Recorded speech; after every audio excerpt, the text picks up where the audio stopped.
cannot believe someone spent 5 years in such a tiny cell. This is torture. Absolute torture. It's medieval. And this in a Western democracy.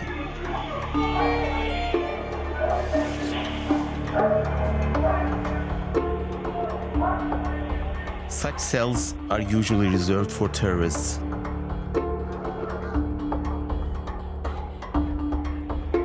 I can imagine how Julian Assange felt when he was able to gaze at the open sky for the first time in years. So, is this a happy ending after all?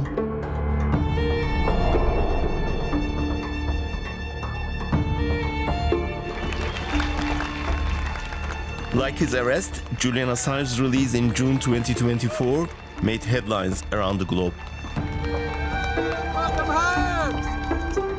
Assange has been a controversial figure since he founded WikiLeaks, a platform that specializes in publishing leaked documents.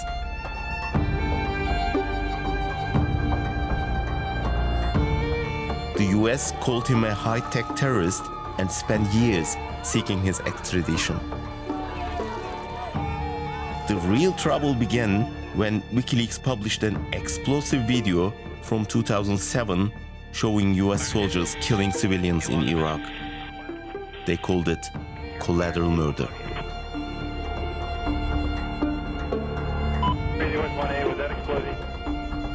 I am Can Dündar, a journalist from Turkey, and I have been targeted for a similar act by my government. I published a video showing the Turkish intelligence service illegally smuggling weapons to jihadists fighting in the Syrian war. I was tried and imprisoned in solitary confinement and was a target of an assassination plot.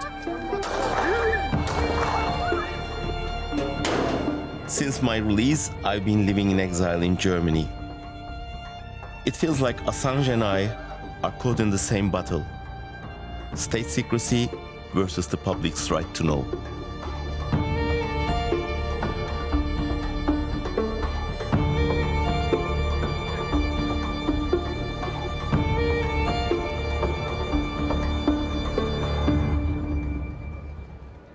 I began following his story closely 6 months before his release. I was not permitted to visit Assange in jail myself, but I accompanied his wife Stella and their children on one of their final visits to Belmarsh prison. I know one thing from personal experience: if you publish the wrongdoings of intelligence services, they can ruin your life, as well as your families. We always make the most of the time we have together, and it's not much time. It's only an hour and a half a week. Why contaminate it with the fears that take place the rest of the time? When we're together, it's comforting, it's loving, it's affectionate, and it's kind of a sacred time. He's in a single cell for over 20 hours a day, usually 22. He spends a maximum of 1 hour outside in a yard, which is all cement, with a mesh overhead, so he doesn't see the sky directly above his head. He's been paying with his life, with years of his life. I know how precious these meetings are from my own family visits during my imprisonment. Everyone pretends to be doing well, but in fact, everyone is worn out. So how was he? Different than he first came? Yeah. Mentally and physically? Physically aged and mentally, he's still brilliant, but maybe... Tired? Yeah.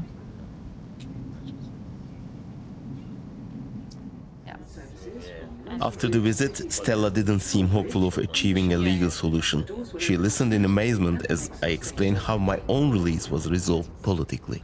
One of the visits, my wife came and there was a window between us and she was so cheerful and happy. And I said, what happened? You know what? Biden wants to talk to me. Because Biden was visiting Turkey as a vice president then. Oh, yeah. And Biden said how important the press freedom is, etc. He gave a speech. And in 3 weeks I was out.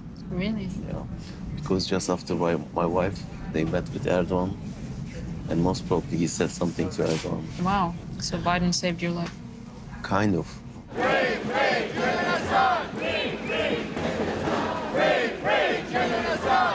US! UK! Hands off Assad! US! The next day, Stella addressed a crowd of demonstrators.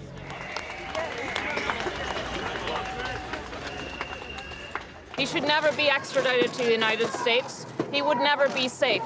The United States plotted to murder my husband. He is being accused of journalism. It's an attack on all journalists all over the world. It's an attack on the truth, and it's an attack on the public's right to know. Assange has a lot of supporters, but to many, he's a highly controversial and polarizing figure. Some media outlets and the US government have accused him of careless handling of sources and alleged links to the Kremlin. Opinions about his person have often overshadowed the content of the publications. I decided to go back to the beginning and focus on the message, not the messenger.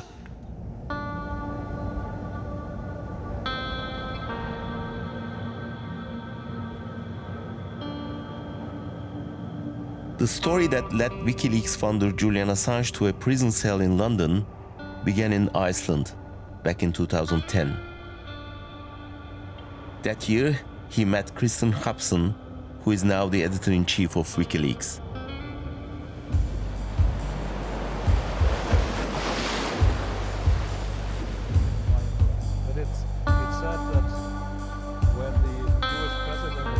Assange had sensitive material for him to look at, which they watched in a quiet cafe.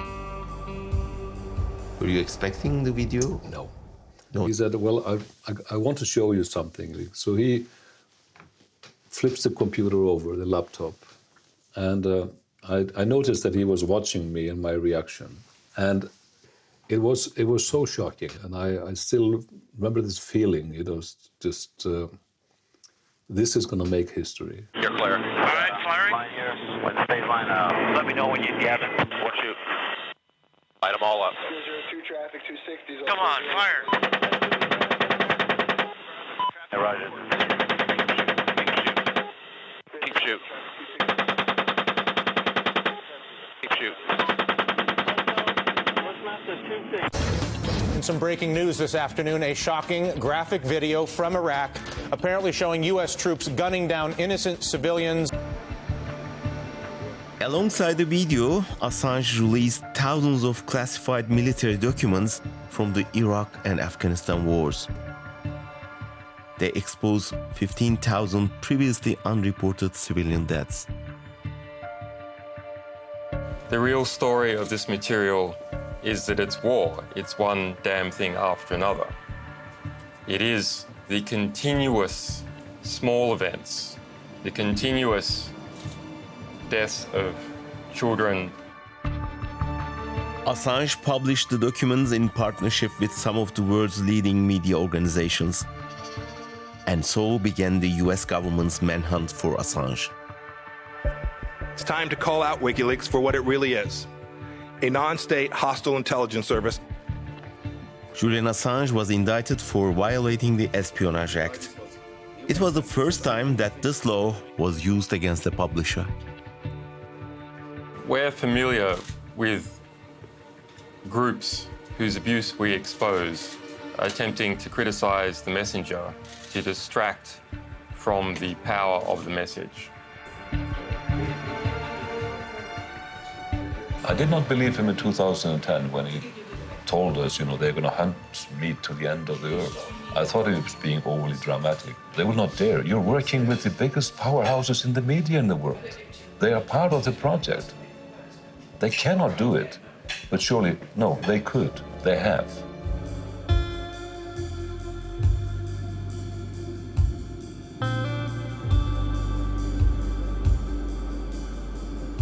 I'm on my way to the US to dig deeper into the story behind the infamous Collateral Murder video. There's about 4 or 5 Dispatcher 6, copy at 16. This location, and there's more that keep walking by, and one of them has a weapon. Roger, receive, target 15. I have arranged to meet two key witnesses of the attack against the Iraqis. One lives in Kansas, the other one in Baghdad. Their lives collided on an Iraqi square on that fateful day in 2007. I will first meet Ethan McCord. He was a soldier in the US Army and was deployed to Iraq.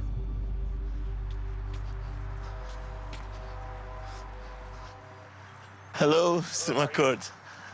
Very nice to meet you. Nice to meet you also. Thank you for accepting us. That's an honor. Pleasure to meet you. Thank you.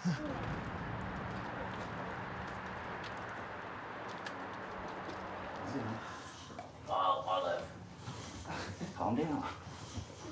I grew up on G.I. Joe, John Wayne movies, and cartoons of soldiers. I wanted to be a soldier from the time I can remember. Immediately after 9/11, it was within an hour being said that it was Afghanistan and Iraq and the Muslims. So at that point, I hated Muslims. Iraq. You think you know, but you have no idea. At the time, I was still very much brainwashed into thinking, you know, America, we're the greatest. We're here to provide freedom and democracy through the barrel of a gun. I didn't understand just how diluted it was. It took a long time for me to figure it out. And when I did figure it out there in Iraq, it changed everything about me. Military forces here. Oh, shit!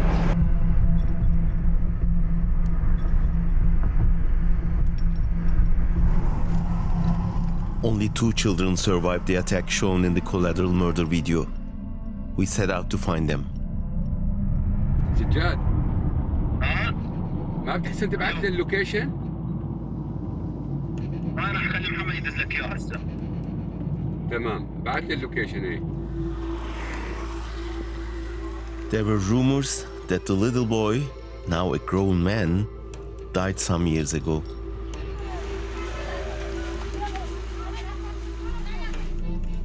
We looked for him nonetheless and found someone with his name, but we couldn't be sure it was the boy in the video.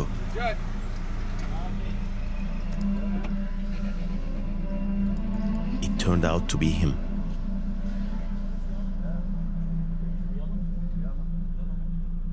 أنا سجاد صالح مطشر، أبويا صالح مطشر تومان، أختي دعاء صالح مطشر.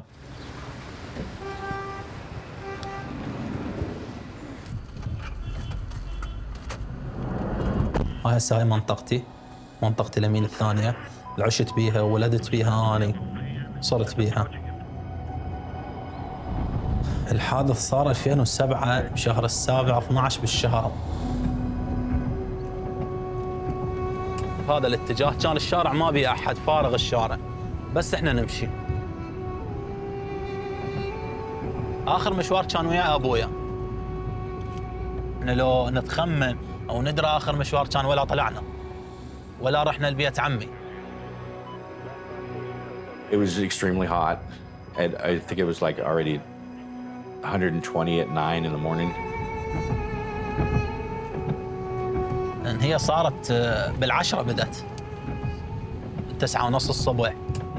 هذا البيت مال بيت عمي، كنا هنا أنا وأبويا وأختي.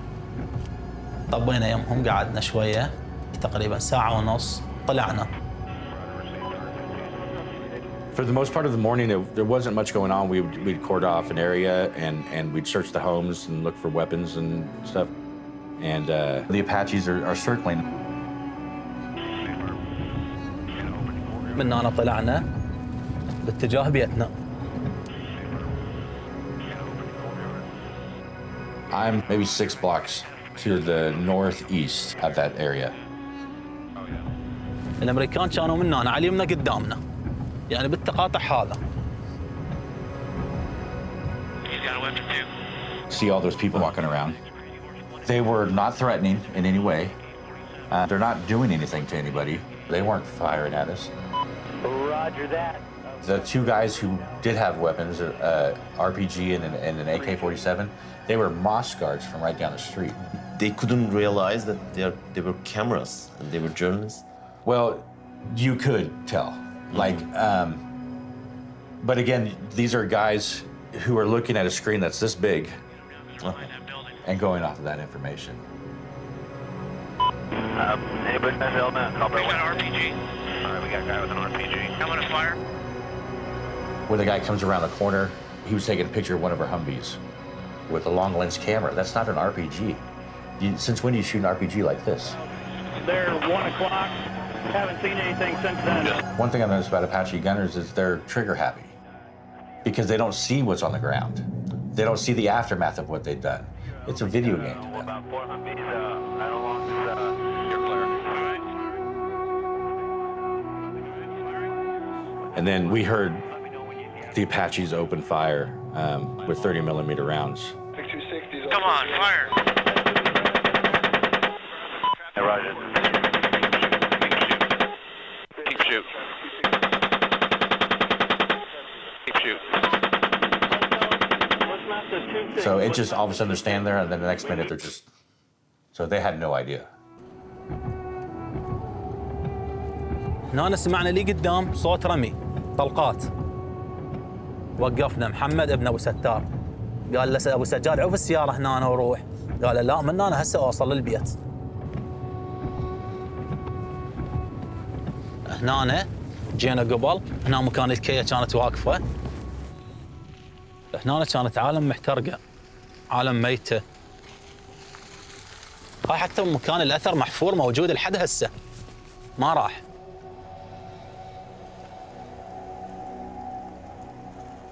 أنا شاهد شفتها بعيني أنا موجود كنت هناك.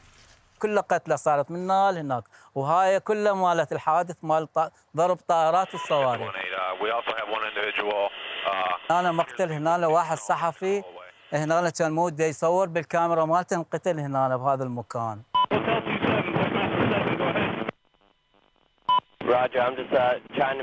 زحف من هنا زحف لهناك لهذاك الباب هناك. All I gotta do is pick up a weapon. This is where the war crime comes in, okay? He's unarmed. They are wishing and hoping on everything that he picks up a weapon. All you gotta do is pick up a weapon. They want to finish what they did. It's on to that location, over. This is 2-6, Roger. Hotel 26 is my unit. Crazy Horse is the pilots. We're looking for weapons. If we see a weapon, we're gonna engage. And I was Bravo Company, which is Bushmaster. Who is giving the order? Okay, so the person giving the order is my platoon sergeant, who is not even anywhere near here. He's listening to the Apaches say, this is what's going on, and he's the one who authorizes the firing. But they're giving him bad information. Now, Bushmaster, we have a van that's approaching and picking up the bodies. Where's that van at? Right down there by the bodies. Okay. فشفنا قدامنا عالم جرحى صحفيين جرحى بدنا نشيلهم. Picking up bodies and weapons. One thing I've noticed in Iraq was you can't pass by someone who's wounded on the ground and just, like in America, just not care. So they pull over and do what a good Samaritan would do and pick a man up. Hey, we need to stop that so we can get down there. See the two children right there? They don't see it? They're not paying attention, or they do see it. I don't know. I'm not in the... Okay. But you can tell that there's two children right there if you're looking at it. نزل ابويا هذا راح يفتح الباب فتح الباب يرجع يصعد راح يصعدونه. هاي كانت اختي كانت عمرها 3 سنوات وانا كنت قاعد بصف ابويا. So they're picking up this man who's clearly wounded. You could almost say that this is now a Red Cross or an ambulance. Yeah. Which is illegal under Geneva Conventions to attack. Yeah. But by him saying that they're picking up weapons, that's that loophole. They're taking him. There's no weapons. There's not multiple bodies, like they say. It's Bushmaster 7, go ahead. Roger, we have a black SUV or bongo truck picking up the bodies. Request permission to engage. You can tell that they say numerous things that are wrong. They say they have a black bongo truck, which that's clearly not a bongo truck, that's a minivan. The reason they said that is because we were attacked earlier that day by a black bongo truck that had a mortar tube in the back. So they're just using that to get authorization. This is Bushmaster 7, Roger, engage. 1-8, engage. Clear. Come on.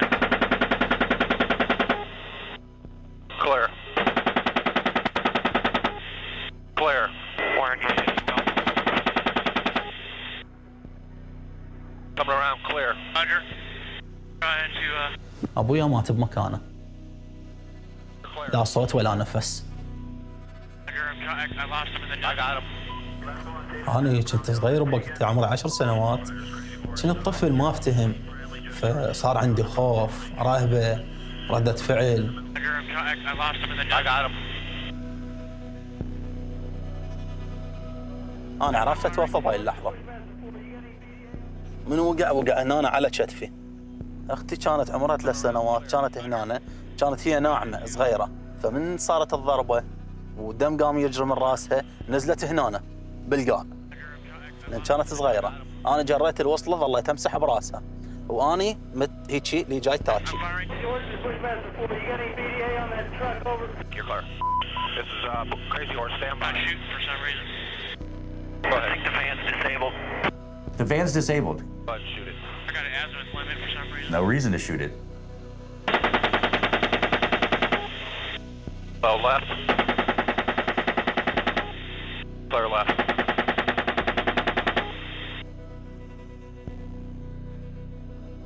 We were just told to head to that location. Oh yeah, look at that, right through the windshield.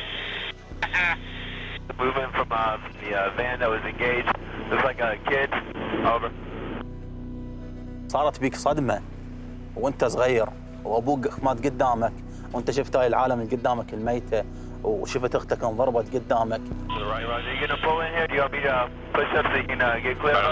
So we're running towards that, and the first thing I saw when I got up to the scene was 4 men on a corner who they weren't men anymore. They were destroyed chunks of meat. It's like something you'd see out of a really bad horror movie. Guy's head's completely blown off. Another person's shoulders spun all the way around his body. Now, 30 millimeter rounds are about as big as my forearm here. And that's usually used for armor piercing. You don't usually tend to see 30 millimeter rounds being used on humans necessarily because it's overkill. You know, and the first thing I noticed when I ran up to the scene was the smell. People's insides smell a certain way. It smelled like smoke and blood and urine and feces. Almost to the point, it was almost to the point where it choked you. And it stays in your nose for the day. I couldn't get it out. On top of a roof. As my guys are fanning out, I saw the van and I heard a child crying. If you have children and you've heard your child crying in the middle of the night from a nightmare, like help me, I'm scared. There was that type of cry, which I immediately as a parent was drawn to it. Like I have to see what's happening. And I saw a little girl on the passenger seat. She had a wound to her stomach and she had glass in her eyes. And then this is me come in and pick her up. ورا 5 دقائق أو 10 دقائق جو الأمريكان أخذوا أختي لأن شافوها تنزف دم من رأسها. أنا ما شافوني إيدي كانت مضروبة وجسمي ما شافوني. Next to her, laying on, he was sitting on the floorboard with his head resting on the bench seat, was a little boy, probably 8 or 9. He didn't look like he was breathing. He had a wound to the right side of his head that was kind of kicked up. You could see bone fragments of his skull. So plus he had small cuts and had shrapnel wounds at other places. So I thought he was dead. And then in the driver's seat was who you could only conclude was the father because he was kind of hunched over them to like block what was happening, which was futile. 11 Iraqi KIAs, 1 small child wounded over. Damn. Oh well. من ظليت 10 دقائق او اخذه واختي قلت انا بعد ما راح يجوني. Get the drop ramps. I got a wounded girl. We need to take the rest of mile. انا كنت ما ادري بروحي، كنت مضروب بايدي وبطني ما احس بيهن. تغيرت الدنيا بيا. I don't know why. I went back to the van, honestly. Just something pushed me back towards the van. I was looking at the little boy's face, and at that moment he took like an exasperated breath, like a forced breath, which he wasn't doing before. So I started screaming out, "The boy's alive, the boy's alive," and I ran around to the passenger side and I grabbed him. And I kept telling to him, "Hey, I've got you. Don't die. You're gonna be okay." And in the video, you can see me running, and then I stopped running. At that moment, he looks up at me, and I remember feeling so happy because his eyes were open. But then, at the same second, they roll back in the back of his head, and his whole body goes limp. And I thought he died at that time, and so I stopped running, and I just placed him in the Bradley as gently as I could. Damn, I hate this part. And I sat with the boy for a minute, and just quietly to myself, I was telling him I was sorry. Because when I looked at him, I saw my own son. And I think I'm just tired at this point. I'm tired of seeing everything that we were doing. And my platoon leader tells me, "McCord, what are you fucking doing fucking with these motherfucking kids?" And a soldier took a picture of me and said, "McCord, you're bloody as hell." And I looked down and I had chunks of the boys on me, and I just wanted to rip everything off of me. I couldn't wash the blood off me, off my hands at the time, and I just remember feeling like wanting to rip my skin off to get his blood off me. Oh, it's their fault for bringing their kids to a battle. That's right.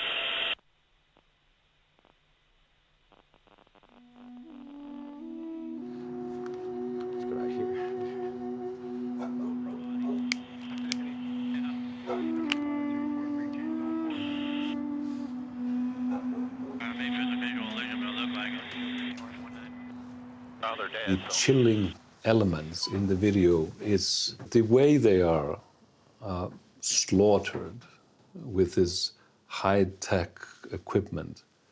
30-millimeter bullets from an Apache helicopter gunship is like a small hand grenade.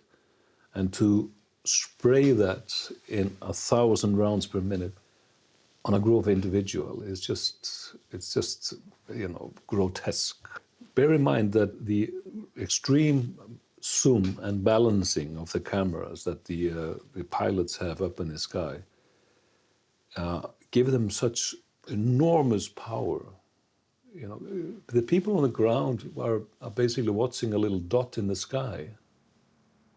But meanwhile, these soldiers in the sky, in total security, they are flying higher above any possibility of being harmed, and they're just playing a game, totally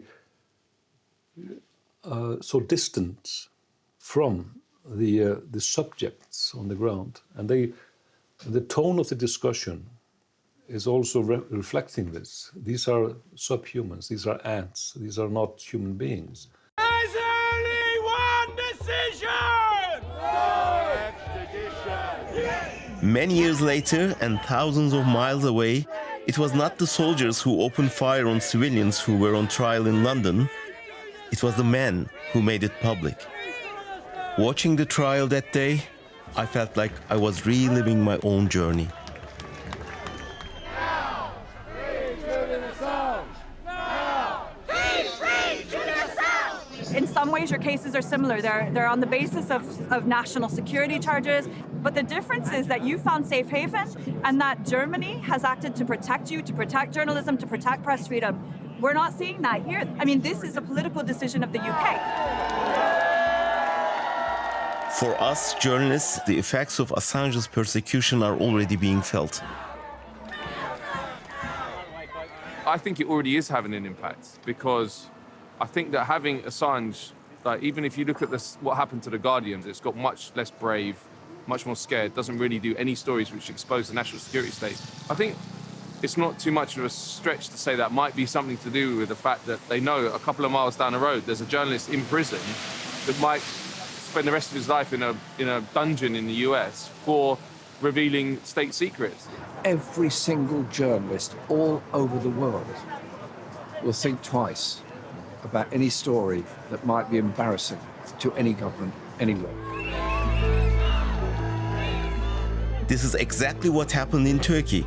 My imprisonment was enough to convince other journalists to stay away from these dangerous topics. Since then, media organizations, including my newspaper, have been avoiding issues concerning intelligence operations. Shame on those who put journalists in prison. Shame on those who murder journalists. Shame on those who are afraid of the truth. That's not a society I want to live in. The UK courts are also under scrutiny. They have heard about the murder plots against my husband. They are on notice that the country that is trying to extradite him has planned to murder him. They don't deny it. They just change the subject. The whole time we were in court, the other side somehow avoided to talk about what the documents Julian published revealed. They didn't talk about the war crimes. They didn't talk about the 15,000 civilian killings in Iraq that were revealed. They didn't talk about their torture and rendition program. They didn't talk about Guantanamo Bay. They simply changed the subject. Free Assange!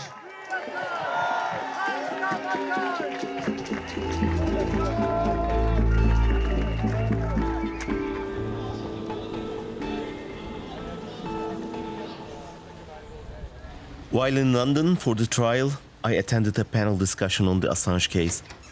Just a few days earlier, Russian opposition leader Alexei Navalny had died in prison. That it's diminishing the moral authority of Western liberal governments to raise free speech concerns, but it's also putting people at risk elsewhere.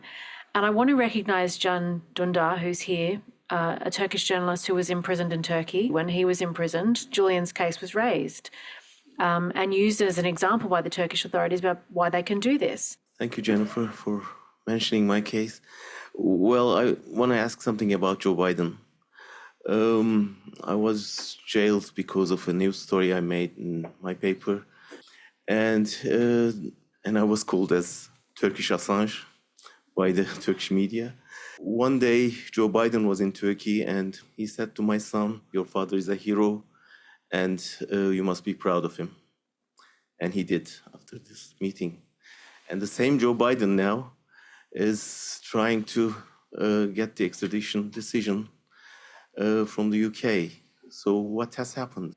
It's what Chomsky calls this process of worthy and unworthy victims.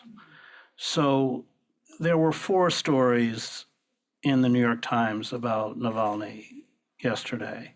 There were none about Julian. He's a worthy victim, and Julian is not. So these governments need that moral veneer, and so they will use quote-unquote worthy victims to give themselves that imprimatur while persecuting unworthy victims. There's no moral crisis within Joe Biden. You were politically deemed a worthy victim, and Julian Assange is an unworthy victim. It's a very cynical game.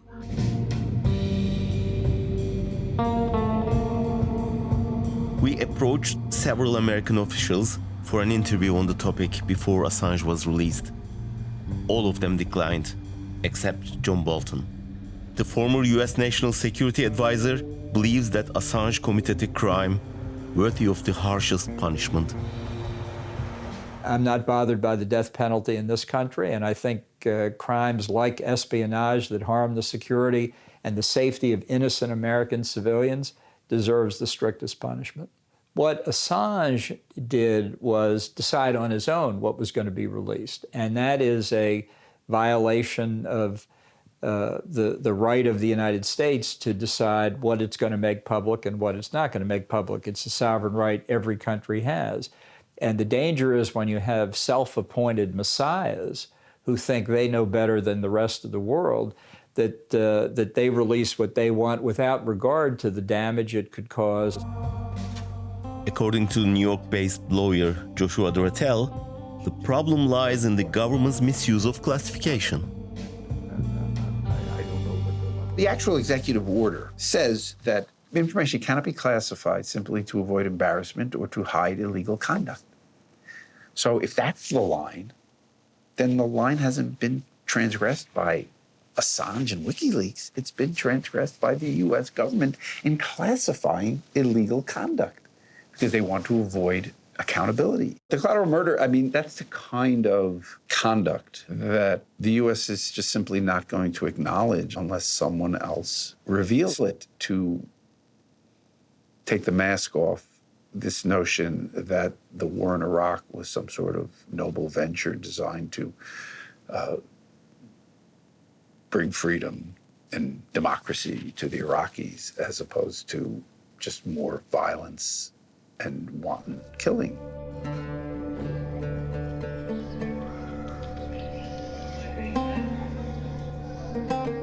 Sajjad and his family saw the Collateral Murder video for the first time in 2010, 3 years after the incident.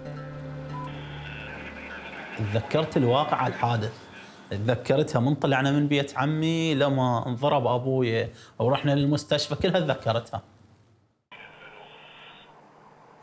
من شفناه تأذينا كلش صراحة. عادوا ذكرياتنا ومأساتنا، والجرح اللي بداخلك أنت انعاد من جدة وجديد. الحزن كله.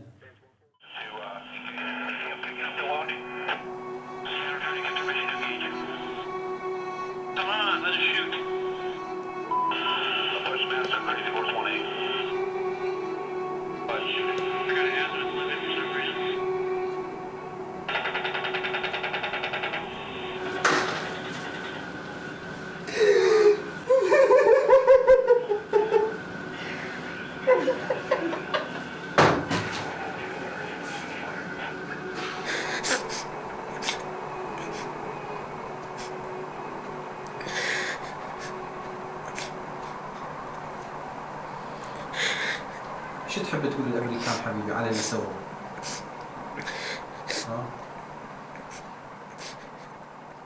هو يتهمونه انا عمره 10 سنوات، شنو ذنبي؟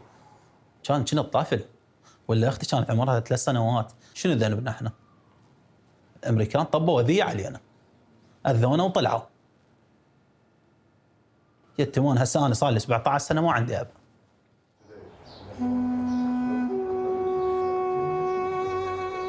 والامريكان كلهم يتحاسبون، لان كلهم اذيه.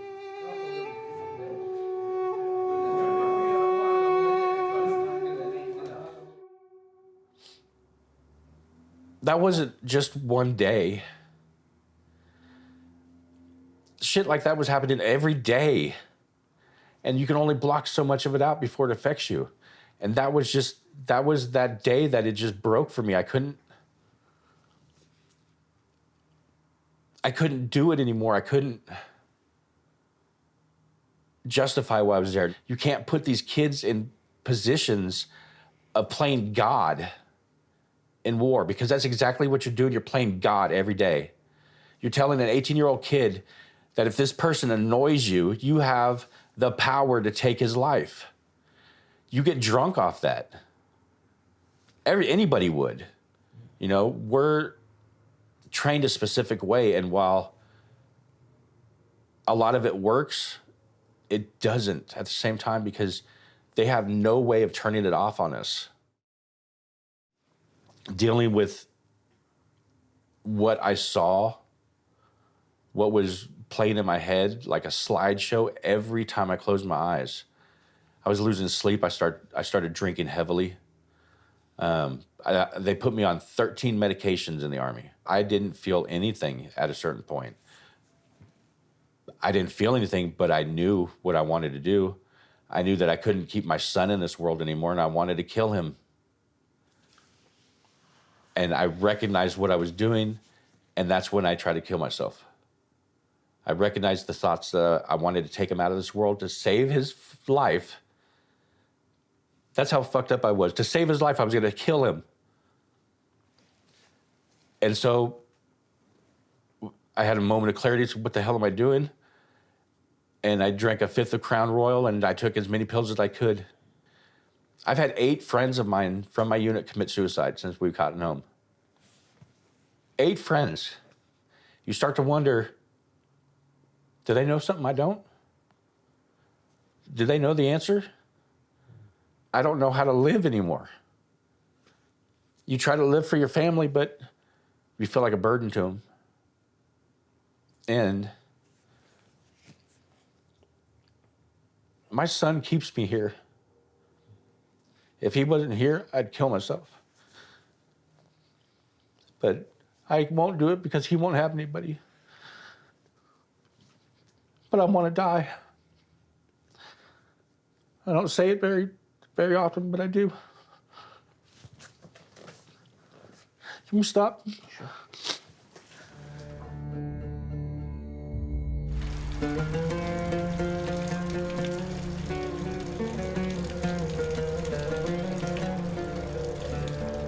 Ethan McCord and Sajjad Mutashir, 2 victims of the Iraq War, whose paths never crossed again since that fateful day. When we invited them to meet online for the first time after 17 years, Sajjad was reluctant and Ethan was very tense.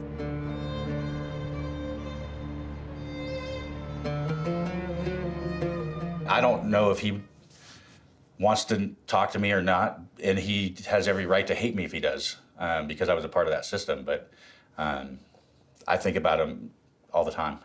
But you saved his life. Yeah, but we also destroyed his family, you know? هو بعد هاي الفترة هو حابب يحكي معك ويسلم عليك. اللي نقذنا؟ والله إذا أحكي لك يجوز أستقبله ويجوز ما أستقبله. لأن إذا أستقبله راح يعيد لي الماضي ونفس الشيء وأبوك وأذانه وهاي.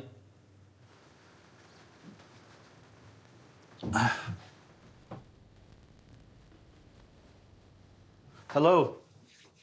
Hello. You look the same as you did without the facial hair when I pulled you out of the van. You look exactly the same. إيه هواي عالم تقول لي أنت تشبه يعني من كنت صغير مثل ملامحك. I'm kind of overcome right now seeing you. I've waited so long for this. عندي سؤال. شنو السبب اللي نقذت أختي؟ شلون شفتنا؟ Okay, so when I came up to the van, I could hear your sister crying. And when a bunch of us went over to the van, everybody else left, and I couldn't leave her. I saw that she had glass in her eyes, and I had to help her. اي صح كان دم يطلع من راسها. كان يطلع دم من راسها وكانت تبكي. فجوي انت اجيت ما اعرف منو شالوها ورا 5 دقائق او 10 دقائق اجوا شالوني. بس منو الشان ما جاي اتذكر. ما اعرفه. I was the same soldier who saved your sister and saved you. I'd taken her back to clean the glass out of her eyes, and then I handed her to a medic. And then I came back to the van, and that's when I saw you move. I immediately picked you up and started running with you to the Bradley in hopes that saving your life. It's a great day for me just to see you and talk to you. I've thought about you for, what has it been, 17 years now? 17 years, every day I think about you guys.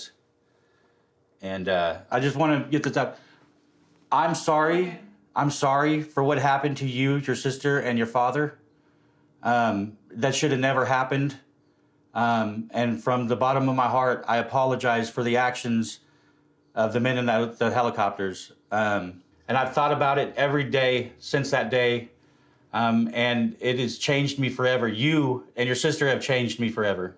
And I hope that you can find it in your heart to forgive me. أنا جدا أشكرك لأن نقذتني ونقذت أختي بذاك اليوم. يعني لو ما أنت هسه احنا ميتين، بس أنت جيت نقذتنا. أنت بقلبك رحمة، يجوز بقلبك طيبة، بس إلا جماعتك ضربونا، هم أصدقائك ضربونا ما بقلبهم رحمة، بس أنت بقلبك رحمة من يومهم. أنا أشكرك على الموقف اللي سويته. I'm so happy seeing that you're okay now physically and everything, and I've wanted so long to see you. From now on, I want you to know that you will always have a friend here. And anything I can do to help you or your family, if I'm capable of it, I would help you. الحمد لله على كل حال. هذا أجل مكتوب عليك، قدر مسجل نقول إحنا. هاي كل واحد ويومه. Thank you for taking the time out to talk with me. I've waited a long time for this. It's really lifted a weight off of me that I've been carrying around for a long time. إيه عادي ماكو مشكلة، نظل على تواصل ونحكي وهاي ماكو أي مشكلة.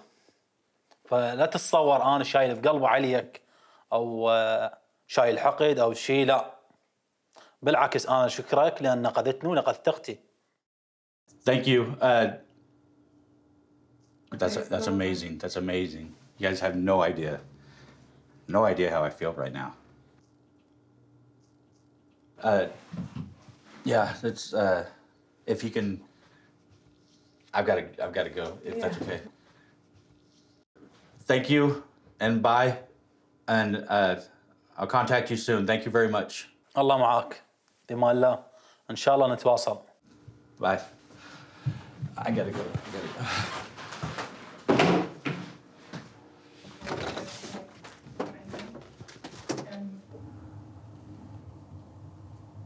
هو ترى حب يحكي معك اكثر وكذا، بس هو انهار.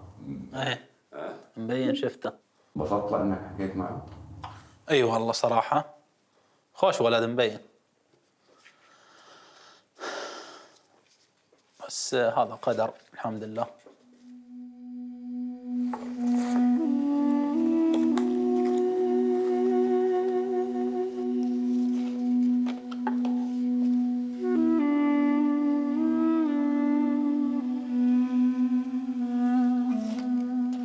In Baghdad, the memories, scars, and the pains of war are still being felt.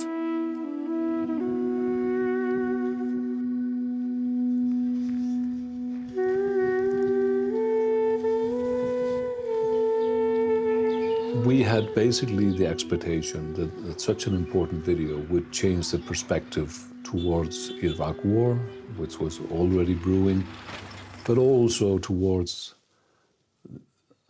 the war as it is being carried out today. There is a transformation over to drone warfare, where it somehow became okay to kill someone from maybe a ground control in Arizona, but killing someone in the Middle East. Now we are seeing in Gaza, according to the latest reports and leaks from the IDF, who is picking out targets with artificial intelligence. And the generals and those in charge are saying, yes, it's much easier because the machine is doing it. So the machine is doing the killing, not the people. And that is the most bizarre form of alienation. But I think it's an arc: collateral murder, drone warfare, artificial intelligence on Gaza. We're seeing this, and where are we going here? It's really great to meet you. Thank you so much. Yeah, I appreciate it. Thank you. Hope to see you in Berlin then. Yeah. You've given me a gift, and I appreciate it. It was a pleasure to meet you. Thank you so much. All the best to you. Bye. Bye-bye. Since leaving the army, Ethan is living with his family in Kansas in financial hardship.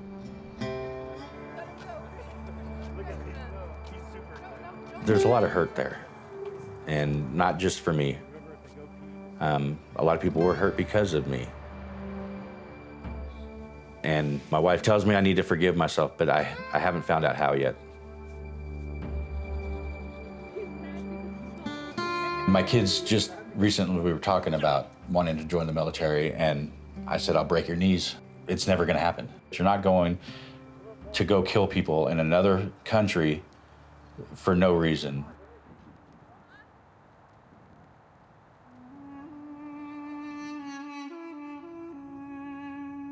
Sajat is selling children's clothing in a market. He and his sister grew up with their uncle. He is married, but doesn't have children yet. ما عندي أطفال لأن راجعت الدكاترة قالوا لي عندك مشاكل. قالوا لي بأثناء الحادث أثر بيك هذا. أحلم يكون عندي أطفال.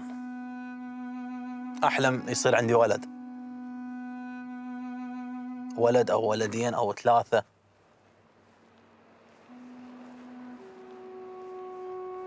أتمنى تكون عدالة. وين الحكومة؟ وين الدولة؟ وين الحق مالتهم؟ ما حد يحاسبهم هم. يطبون يطلعون يضربون بكيفهم. بس إلا هذا طلع الصحافة مالتهم، طلع الأذية مالتهم، طبعاً يسجنوا لأن كشفهم على حقيقتهم.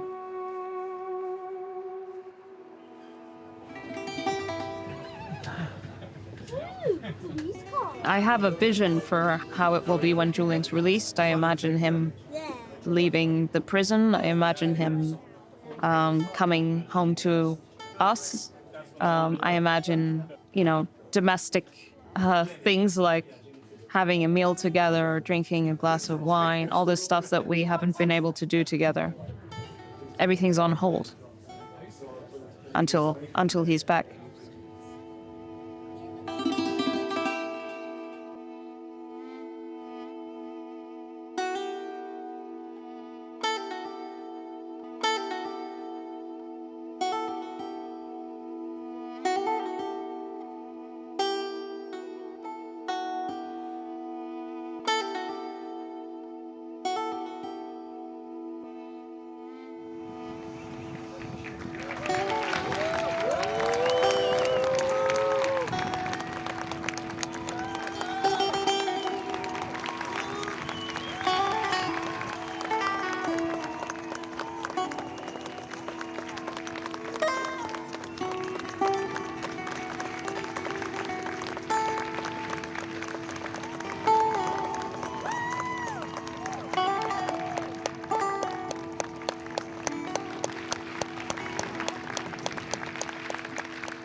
So, can this be considered a happy ending?